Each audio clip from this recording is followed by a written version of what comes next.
पूर्व प्रधानमंत्री राजीव गांधी भारत के सबसे युवा प्रधानमंत्री और भारत में कंप्यूटर क्रांति के जनक माने जाते हैं। राजीव गांधी भारत के 40 की उम्र में पीएम बनने वाले 7वें और सबसे युवा प्रधानमंत्री थे। ऐसा कहा जाता है कि इनका नाम राजीव गांधी इसलिए रखा गया क्योंकि जवाहरलाल नेहरू की पत्नी का नाम कमला था और राजीव का मतलब होता है कमल। कमला की याद को ताज़ा करने के लिए नेहरू जी ने राजीव नाम रखा था। नमस्कार दोस्तों, स्वागत है आपका हमारे यूट्यूब चैनल फैक्ट विद करण नहरवार में। और आज हम जानते हैं राजीव गांधी से जुड़े कुछ ऐसे इंटरेस्टिंग फैक्ट्स के बारे में जो शायद ही आप लोग जानते होंगे। तो सबसे पहले बात करते हैं उनके जन्म की। राजीव गांधी का जन्म 20 अगस्त 1944 को मुंबई में हुआ था, यानी कि वो सिर्फ 3 साल के थे जब भारत आज़ाद हुआ था। उन्होंने अपनी पढ़ाई विदेश में की थी।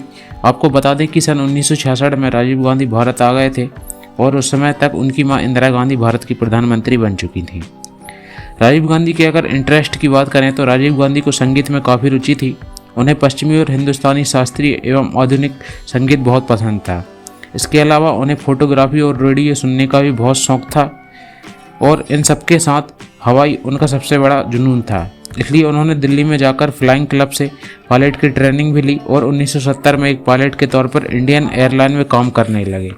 इससे ये साफ जाहिर होता है कि उन्हें राजनीति में बिल्कुल दिलचस्पी नहीं थी।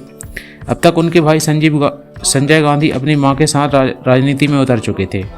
पढ़ाई के दौरान लंदन में राजीव गांधी की मुलाकात एडवोकेट एंटोनियो एल्विना माइनो से हुई थी। 1968 में राजीव गांधी ने नई दिल्ली में इनसे शादी कर ली और नाम बदलकर सोनिया गांधी रख दिया।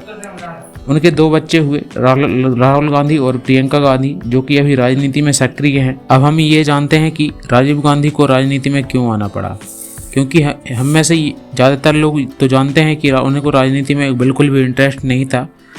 वो होता ये है कि 23 जून 1980 को उनके छोटे भाई संजय गांधी की एक विमान दुर्घटना में मृत्यु हो जाती है और तब इंदिरा जी के दबाव में उन्हें राजनीति में एंट्री लेनी पड़ती है और 1981 में राजीव को भारतीय युवा कांग्रेस का अध्यक्ष बना दिया जाता है। अब हम जानते हैं कि वो प्रधानमंत्री कैसे बने। राजीव गांधी की मां इंदिरा गांधी को 31 अक्टूबर 1984 को उनके अपने ही बॉडीगार्ड ने मार दिया था। उसके बाद 1984 में कांग्रेस ने राजीव गांधी के नेतृत्व में अमेठी से लोकसभा चुनाव का लड़ा और कांग्रेस को 533 में से 404 सीटें मिली, जो कि इतिहास की सबसे बड़ी जीत मानी गई। इस प्रकार राजीव गांधी भारत के 7वें और 40 की उम्र में सबसे युवा प्रधानमंत्री बने। राजीव गांधी ने देश की उन्नति के लिए काफ़ी योगदान दिया। उन्होंने शिक्षा को बढ़ावा देते हुए देश में जवाहर नवोदय विद्यालय स्कूलों की स्थापना की। आधुनिकता को बढ़ावा देते हुए संचार, कंप्यूटर जैसे क्षेत्र विज्ञान को भारत में आरंभ किया। टेक्नोलॉजी को बढ़ावा देने के लिए सरकारी बजट बढ़ाए। इतना ही नहीं, 18 वर्ष से मताधिकार और पंचायती राज को उन्होंने शामिल किया। उन्होंने युवा शक्ति को अत्यधिक बढ़ावा दिया और कहा था कि देश का विकास देश की युवाओं में जागरूकता लाने पर ही होगा। इसलिए उन्होंने जवाहर रोजगार योजना भी शुरू की थी। इसके अलावा उन्होंने देश में IIT जैसी संस्थाओं की भी नींव रखी, जो कि टेक्नोलॉजी के मामले में आज भी देश में अपने महत्वपूर्ण योगदान दे रही हैं।